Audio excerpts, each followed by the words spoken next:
Sa Bulacan, siya mang namatay sa pagbabalik ng Oplan Tokhang. Ang mga nasawi nanlaban umano. Balita hatid ni Ivan Mayrina.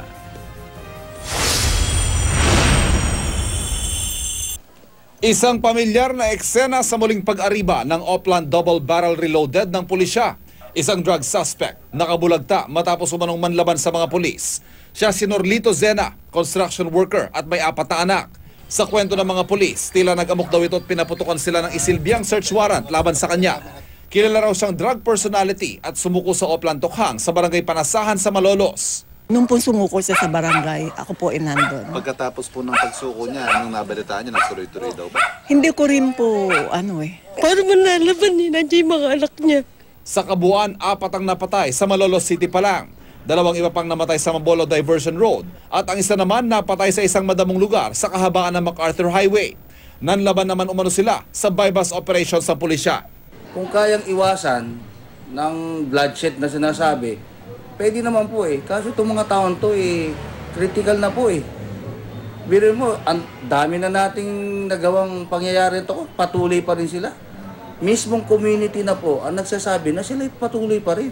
Kabuang 17 magkakasabay na anti-drug operations ang isinagawa ng pulisya sa buong Bulacan sa nakalipas sa magdamag.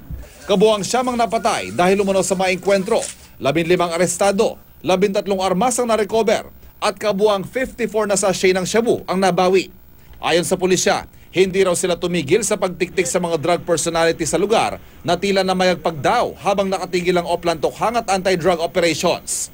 At sa gitna ng mga alegasyon ng extrajudicial killings, handa raw silang panindigan ang bersyon ng kwento na nanlaban ang kanilang mga target, kaya napapatay. Since sinimulan natin itong kampanya natin sa illegal droga dito sa Bulacan ay mayroon na pong 296 na namamatay sa engkwentro dito sa illegal drug operations namin.